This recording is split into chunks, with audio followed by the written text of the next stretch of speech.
यथार्थ मोक्ष।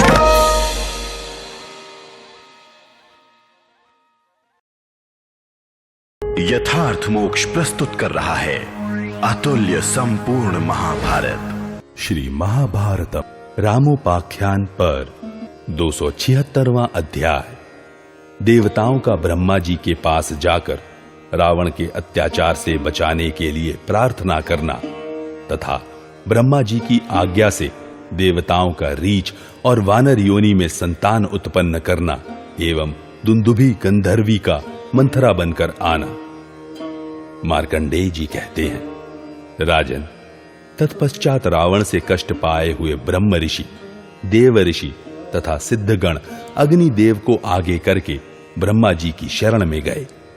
अग्निदेव बोले, भगवान, आपने पहले जो वरदान देकर विश्रवा के पुत्र महाबली रावण को अवध्य कर दिया है, वह महाबलवान राक्षस अब संसार की समस्त प्रजा को अनेक प्रकार से सता रहा है। अतः आप ही उसके भय से हमारी रक्षा कीजिए। आपके सिवा हमारा दूसरा कोई रक्षक नहीं है। ब्रह्मा जी ने कहा, अग्नि, देवता या असुर उसे युद्ध में नहीं जीत सकते। उसके विनाश के लिए जो आवश्यक कार्य था वह कर दिया गया। अब सब प्रकार से उस दुष्ट का दमन हो जाएगा। उस राक्षस के निग्रह के लिए मैंने चतुर्भुज भगवान विष्णु से अनुरोध किया था। मेरी प्रार्थना से वे भगवान भूतल पर अवतार ले चुके हैं। वे योद्धाओं में श्रेष्ठ हैं, अतः वे ही रावण के दमन का कार्य करेंगे। मार्कंडेय जी कहते हैं, राजन, तदनंतर ब्रह्मा जी ने उन देवताओं के समीप ही इंद्र से कहा, तुम समस्त देवताओं के साथ भूतल पर जन्म ग्रहण करो। वहां रीछों और वानरों की स्त्रियों से ऐसे वीर पुत्र को उत्पन्न करो जो इच्छानुसार रूप धारण करने में समर्थ, बलवान तथा भूतल पर अवतीर्ण हुए भगवान विष्णु के योग्य सहायक हो। तदनंतर देवता, गंधर्व और नाग अपने अपने अंश एवं अंशांश से इस पृथ्वी पर अवतीर्ण होने के लिए परस्पर परामर्श करने लगे।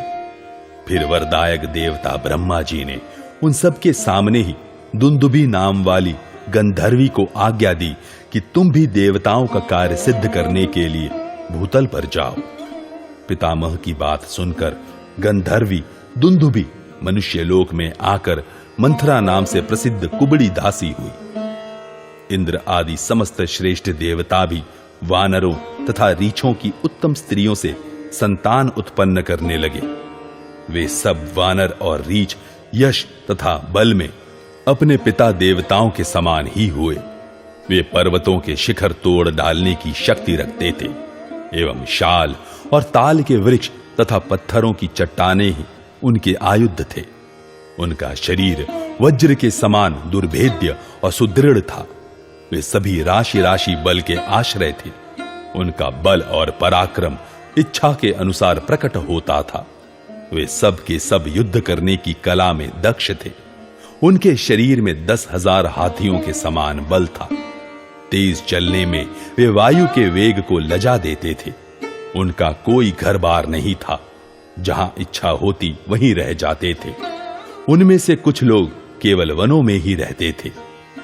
इस प्रकार सारी व्यवस्था करके लोक सृष्टा भगवान ब्रह्मा ने मंथरा बनी हुई दुंदुभी को जो जो काम जैसे जैसे करना था वह सब समझा दिया। वह मन के समान वेग से चलने वाली थी।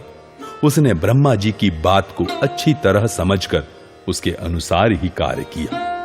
वह इधर उधर घूम फिरकर वैर की आग प्रज्वलित करने में लग गई।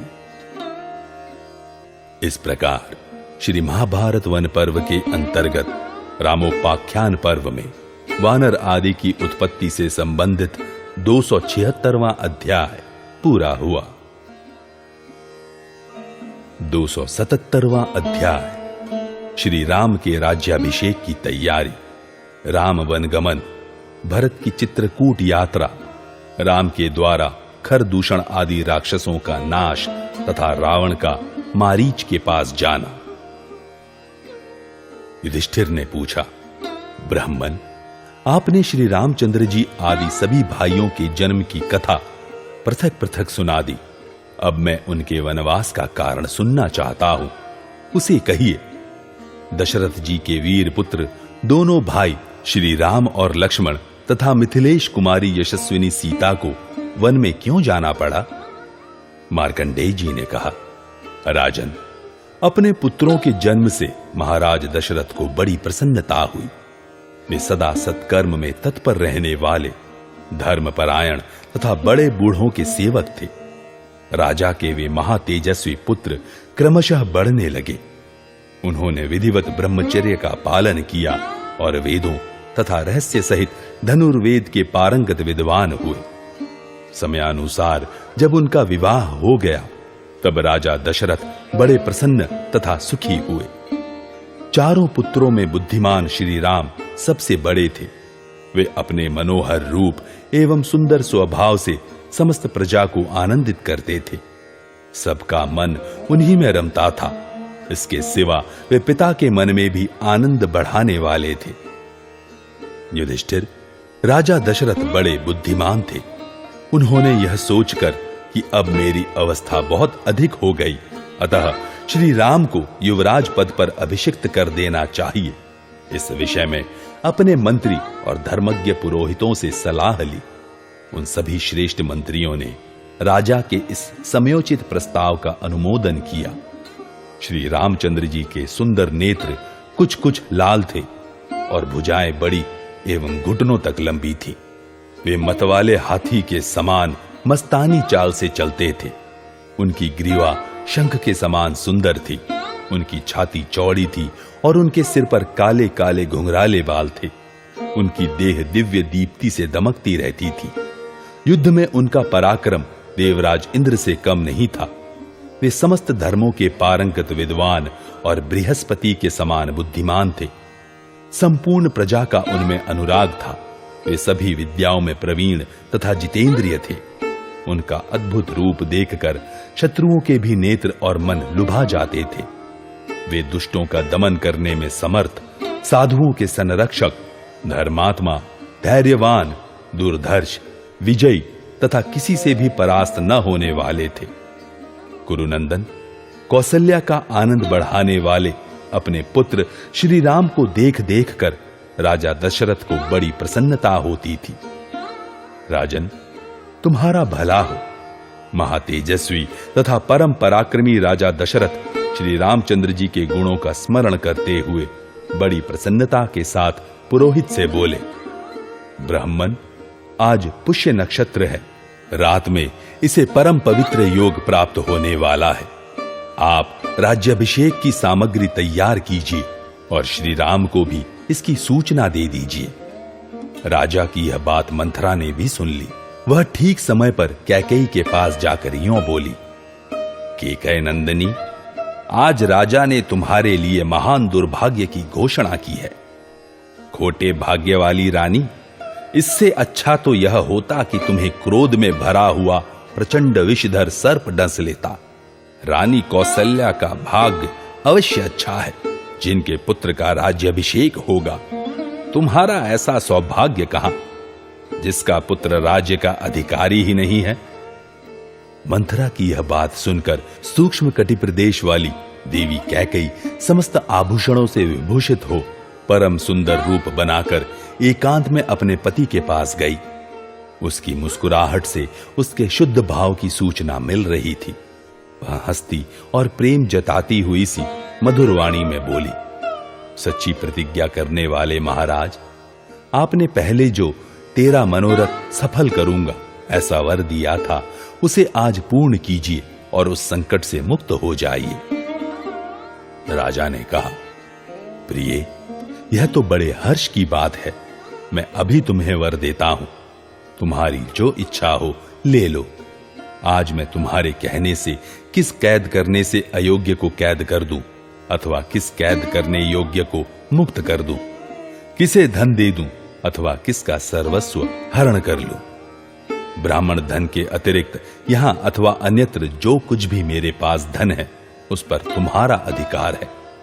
मैं इस समय इस भूमंडल का राजराजेश्वर हूं, चारों वर्णों की रक्षा करने वाला हूं। कल्याणी, तुम्हारा जो भी अभिलषित मनोरथ हो उसे बताओ, देर न करो। राजा की बात को समझकर और उन्हें सब प्रकार से वचनबद्ध करके अपनी शक्ति को भी ठीक ठीक जान लेने के बाद कैकेयी ने उनसे कहा, महाराज, आपने श्री राम के लिए जो राज्याभिषेक का सामान तैयार कराया है वह भरत को प्राप्त हो और राम वन में चले जाएं। भरत श्रेष्ठ, कैकेयी का यह अप्रिय एवं भयानक परिणाम वाला वचन सुनकर राजा दशरथ दुख से आतुर हो अपने मुंह से कुछ भी बोल न सके। श्री रामचंद्र जी शक्तिशाली होने के साथ ही बड़े धर्मात्मा थे। उन्होंने पिता के उस वरदान की बात जानकर राजा के सत्य की रक्षा हो इस उद्देश्य से स्वयं ही वन को प्रस्थान किया। राजन, तुम्हारा कल्याण हो। श्री रामचंद्र जी के वन जाते समय उत्तम शोभा से संपन्न उनके भाई धनुर्धर लक्ष्मण ने तथा उनकी पत्नी विदेह राजकुमारी जनक नंदिनी सीता ने भी उनका अनुसरण किया। श्री रामचंद्र जी के वन में चले जाने पर राजा दशरथ ने शरीर त्याग दिया। श्री रामचंद्र जी वन में चले गए तथा राजा परलोकवासी हो गए। यह देखकर कैकेयी ने भरत को ननिहाल से बुलवाया और इस प्रकार कहा, बेटा, तुम्हारे पिता महाराज दशरथ स्वर्गलोक को सिधार गए तथा श्री राम और लक्ष्मण वन में निवास करते हैं। अब यह विशाल राज्य सब प्रकार से सुखद और निष्कंटक हो गया है, तुम इसे ग्रहण करो। भरत बड़े धर्मात्मा थे। वे माता की बात सुनकर उससे बोले, कुल कलंकिनी जननी, तूने धन के लोभ में पड़कर यह कितनी बड़ी क्रूरता का काम किया है। पति की हत्या की और इस कुल का विनाश कर डाला। मेरे मस्तक पर कलंक का टीका लगाकर तू अपना मनोरथ पूर्ण कर ले। ऐसा कहकर भरत फूट फूट कर रोने लगे। उन्होंने सारी प्रजा और मंत्रियों आदि के निकट अपनी सफाई दी तथा भाई श्री राम को वन से लौटा लाने की लालसा से उन्हीं के पथ का अनुसरण किया। वे कौशल्या, सुमित्रा तथा कैकेयी की सवारियों द्वारा आगे भेजकर स्वयं अत्यंत दुखी हो शत्रुघ्न के साथ पैदल ही वन को चले। श्री रामचंद्र जी को लौटा लाने की अभिलाषा से उन्होंने वशिष्ठ, वामदेव और दूसरे सहस्त्रों ब्राह्मणों तथा नगर एवं जनपद के लोगों को साथ लेकर यात्रा की। चित्रकूट पहुंचकर भरत ने लक्ष्मण सहित श्री राम को धनुष हाथ में लिए तपस्वी जनों की वेशभूषा धारण किए देखा। उस समय श्री रामचंद्र जी ने कहा, तात भरत, अयोध्या को लौट जाओ। तुम्हें प्रजा की रक्षा करनी चाहिए और मैं पिता के सत्य की रक्षा कर रहा हूं। ऐसा कहकर पिता की आज्ञा पालन करने वाले श्री रामचंद्र जी ने उन्हें विदा कर दिया। तब वे लौटकर बड़े भाई की चरण पादुकाओं को आगे रखकर नंदी ग्राम में ठहर गए और वहीं से राज्य की देखभाल करने लगे। श्री रामचंद्र जी ने वहां नगर और जनपद के लोगों के बराबर आने जाने की आशंका से शरभंग मुनि के आश्रम के पास विशाल वन में प्रवेश किया। वहां शरभंग मुनि का सत्कार करके वे दंडकारण्य में चले गए और वहां सुरमय गोदावरी नदी के तट का आश्रय लेकर रहने लगे। वहां रहते समय शूर्पणखा के कारण श्री रामचंद्र जी का जनस्थान निवासी खर नामक राक्षस के साथ महान वैर हो गया। धर्मवत्सल श्री रामचंद्र जी ने तपस्वी मुनियों की रक्षा के लिए महाबली खर और दूषण को मारकर वहां के 14,000 राक्षसों का संहार कर डाला तथा उन बुद्धिमान रघुनाथ जी ने पुनः उस वन को क्षेम कारक धर्माण्य बना दिया। उन राक्षसों के मारे जाने पर शूर्पणखा, जिसकी नाक और ओंठ काट लिए गए थे, पुनः लंका में अपने भाई रावण के घर गई। रावण के पास पहुंचकर वह राक्षसी दुख से मूर्छित हो भाई के चरणों में गिर पड़ी। उसके मुख पर रक्त बहकर सूख गया था। बहन का रूप इस प्रकार विकृत हुआ देखकर रावण क्रोध से मूर्छित हो उठा और दांतों से दांत पीसता हुआ रोषपूर्वक आसन से उठकर खड़ा हो गया। अपने मंत्रियों को विदा करके उसने एकांत में शूर्पणखा से पूछा, भद्रे, किसने मेरी परवाह न करके मेरी सर्वथा अवहेलना करके तुम्हारी ऐसी दुर्दशा की है? कौन तीखे शूल के पास जाकर उसे अपने सारे अंगों में चुभोना चाहता है? कौन मूर्ख अपने सिर पर आग रखकर बेखटके सुख की नींद सो रहा है? कौन अत्यंत भयंकर विषधर सर्प को पैर से कुचल रहा है? तथा कौन केसरी सिंह की दाढ़ों में हाथ डालकर निश्चित खड़ा है? इस प्रकार बोलते हुए रावण की कान, नाक एवं आंख आदि छिद्रों से उसी प्रकार आग की चिंगारियां निकलने लगी, जिस प्रकार रात को जलते हुए वृक्ष के छेदों से आग की लपटें निकलती हैं। तब रावण की बहन शूर्पणखा ने श्री राम के उस पराक्रम और खर दूषण सहित समस्त राक्षसों के संहार का वृत्तांत कह सुनाया। यह सुनकर रावण ने अपने कर्तव्य का निश्चय किया और अपनी बहन को सांत्वना देकर नगर आदि की रक्षा का प्रबंध करके वह आकाश मार्ग से उड़ चला। त्रिकूट और काल पर्वत को लांघकर उसने मगरों के निवास स्थान गहरे महासागर को देखा। उसे ऊपर ही ऊपर लांघकर दशमुख रावण गोकर्ण तीर्थ में गया, जो परमात्मा शूलपाणी शिव का प्रिय एवं अविचल स्थान है। वहां रावण अपने भूतपूर्व मंत्री मारीच से मिला, जो श्री रामचंद्र जी के भय से ही पहले से उस स्थान में आकर तपस्या करता था। इस प्रकार श्री महाभारत वन पर्व के अंतर्गत रामोपाख्यान पर्व में श्री राम वनगमन विषयक 277वां अध्याय पूरा हुआ। 278वां अध्याय मृगरूपधारी मारीच का वध तथा सीता का अपहरण। मार्कंडेय जी कहते हैं, युधिष्ठिर, रावण को आया देख मारीच सहसा उठकर खड़ा हो गया और उसने फल मूल आदि अतिथि सत्कार की सामग्रियों द्वारा उसका विधिवत पूजन किया। जब रावण बैठकर विश्राम कर चुका, तब उसके पास बैठकर बातचीत करने में कुशल राक्षस मारीच ने वाक्य का मर्म समझने में निपुण रावण से विनयपूर्वक कहा, लंकेश्वर, तुम्हारे शरीर का रंग ठीक हालत में नहीं है। तुम उदास दिखाई देते हो। तुम्हारे नगर में कुशल तो है ना? समस्त प्रजा और मंत्री आदि पहले की भांति तुम्हारी सेवा करते हैं ना? राक्षस राज, कौन सा ऐसा कार्य आ गया है जिसके लिए तुम्हें यहां तक आना पड़ा? यदि वह मेरे द्वारा साध्य है तो कितना ही कठिन क्यों ना हो, उसे किया हुआ ही समझो। रावण क्रोध और अमर्ष में भरा हुआ था। उसने एक एक करके राम द्वारा किए हुए सब कार्य संक्षेप से कह सुनाए। मारीच ने सारी बातें सुनकर थोड़े में ही रावण को समझाते हुए कहा, दशानन, तुम श्री राम से भिड़ने का साहस न करो। मैं उनके पराक्रम को जानता हूं। भला इस जगत में कौन ऐसा वीर है जो परमात्मा श्री राम के बाणों का वेग सह सके? मैं जो यहां सन्यासी बना बैठा हूं, इसमें भी वे पुरुष रत्न श्री राम ही कारण है। श्री राम से वैर मोल लेना विनाश के मुख में जाना है। किस दुरात्मा ने तुम्हें ऐसी सलाह दी है? मारीच की बात सुनकर रावण और भी कुपित हो उठा और उसे डांटते हुए बोला, मारीच, यदि तू मेरी बात नहीं मानेगा तो भी तेरी मृत्यु निश्चित ही है। मारीच ने सोचा, यदि मृत्यु निश्चित ही है तो श्रेष्ठ पुरुष के हाथ से ही मरना अच्छा होगा। अतः रावण का जो भी अभीष्ट कार्य है उसे अवश्य करूंगा। तदनंतर उसने राक्षस राज रावण से कहा, अच्छा बताओ, मुझे तुम्हारी क्या सहायता करनी होगी? इच्छा न होने पर भी मैं विवश होकर उसे करूंगा। तब दशानन ने उससे कहा, तुम एक ऐसे मनोहर मृग का रूप धारण करो जिसके सींग रत्नमय प्रतीत हों और शरीर के रोएं भी रत्नों के ही समान चित्र विचित्र दिखाई दें। फिर राम के आश्रम पर जाओ और सीता को लुभाओ। सीता तुम्हें देख लेने पर निश्चय ही राम से यह अनुरोध करेगी कि आप इस मृग को पकड़ लाइए। तुम्हारे पीछे राम के अपने आश्रम से दूर निकल जाने पर सीता को वश में लाना सहज हो जाएगा।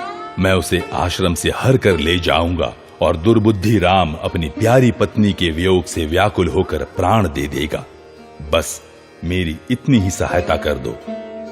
रावण के ऐसा कहने पर मारीच स्वयं ही अपना श्राद्ध तर्पण करके अत्यंत दुखी होकर आगे जाते हुए रावण के पीछे पीछे चला। तदनंतर अनायास ही महान कर्म करने वाले श्री रामचंद्र जी के आश्रम के समीप जाकर उन दोनों ने पहले जैसी सलाह कर रखी थी उसके अनुसार सब कार्य किया। रावण मूढ़ मुड़ाए भिक्षा पात्र हाथ में लिए एवं त्रिदंडधारी सन्यासी का रूप धारण करके और मारीच मृग बनकर दोनों उस स्थान पर गए। मारीच ने विदेह नंदिनी सीता के समक्ष अपना मृग रूप प्रकट किया। विधि के विधान से प्रेरित होकर सीता ने उस मृग को लाने के लिए श्री रामचंद्र जी को भेजा। श्री रामचंद्र जी सीता का प्रिय करने के लिए धनुष हाथ में ले लक्ष्मण को सीता की रक्षा का भार सौंपकर मृग को लाने की इच्छा से तुरंत चल दिए। वे धनुष बाण ले पीठ पर तरकस बांधकर कटी में कृपाण लटकाए तथा हाथों में दस्ताने पहने उस मृग के पीछे उसी प्रकार दौड़े जैसे मृगशिरा नक्षत्र के पीछे भगवान रुद्र दौड़े थे। मायावी राक्षस मारीच कभी छिप जाता और कभी नेत्रों के समक्ष प्रकट हो जाता था।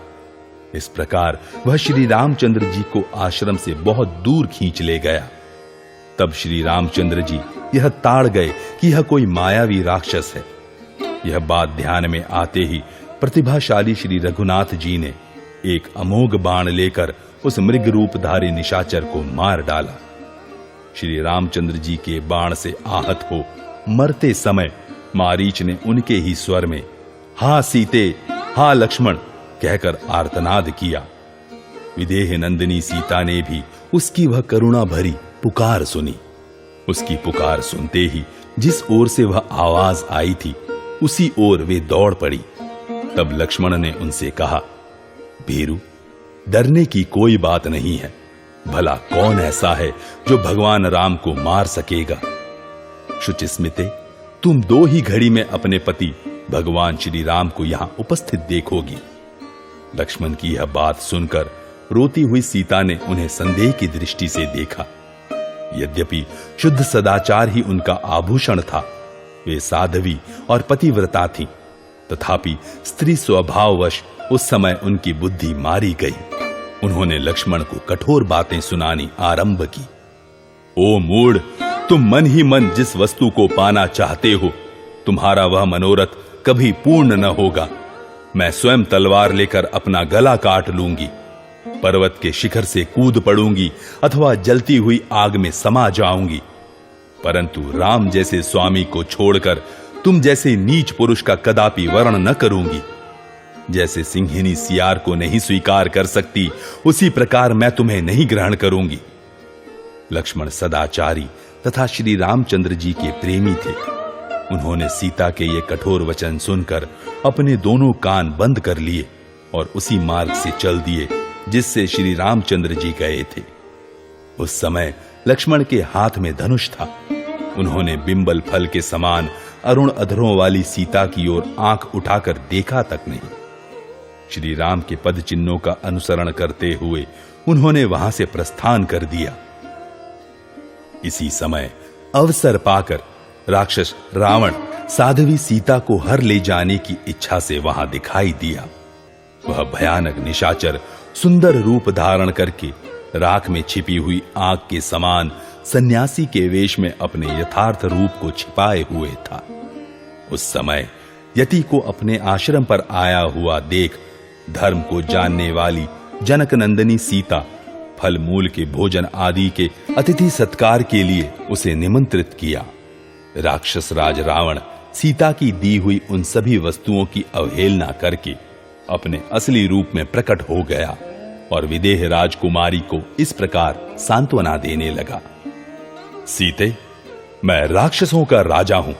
मेरा रावण नाम सर्वत्र विख्यात है। समुद्र के पार बसी हुई रमणीय लंकापुरी मेरी राजधानी है। वहां नर नारियों के बीच मेरे साथ रहकर तुम बड़ी शोभा पाओगी। अतः सुंदरी, तुम मेरी पत्नी हो जाओ और इस तपस्वी राम को छोड़ दो। रावण के ऐसे वचन सुनकर सुंदरी जनक किशोरी ने अपने दोनों कान बंद कर लिए और उससे इस प्रकार कहा, बस अब ऐसी बातें मुंह से न निकाल। नक्षत्रों सहित आकाश फट पड़े, पृथ्वी टूक टूक हो जाए और अग्नि अपनी उष्णता का त्याग करके शीतल हो जाए, परंतु मैं रघुकुल नंदन श्री रामचंद्र जी को नहीं छोड़ सकती। गंडस्थल से मद की धारा बहाने वाले पद्ममाला मंडित वनवासी गजराज की सेवा में उपस्थित होकर कोई हथिनी किसी शूकर को कैसे छू सकती है? जो फूलों के रस से बने हुए मधुर पेय तथा मधुमक्षिकाओं द्वारा तैयार किया हुआ मधु पी चुकी हो, ऐसी कोई भी नारी कांजी के रस का लोभ कैसे कर सकती है? रावण से इस प्रकार कहकर सीता अपने आश्रम में प्रवेश करने लगी। उस समय क्रोध के मारे उनके ओंठ फड़क रहे थे और वे अपने दोनों हाथों को बार बार हिला रही थी। इसी समय रावण ने दौड़कर उनका मार्ग रोक लिया और कठोर स्वर से उन्हें डराना धमकाना आरंभ किया। इससे वे भय के मारे मूर्छित हो गई। तब रावण ने उनके केश पकड़ लिए और आकाश मार्ग से लंका की ओर प्रस्थान किया। उस समय वे तपस्विनी सीता हा राम की रट लगाती हुई रो रही थी और वह राक्षस उन्हें हर कर लिए जा रहा था। इसी अवस्था में एक पर्वत की गुफा में रहने वाले गृद्धराज जटायु ने उन्हें देखा।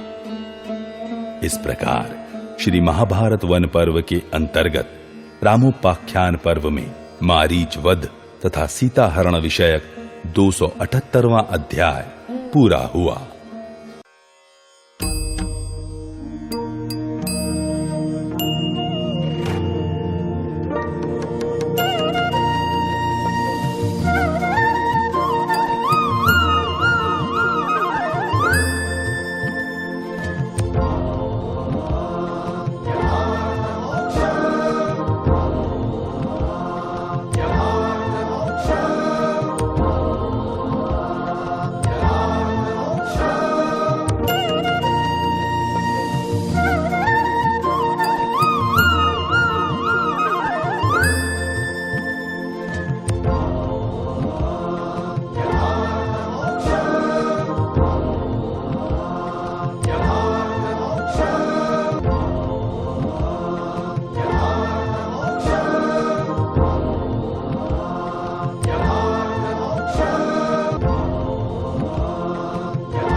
यथार्थ मोक्ष।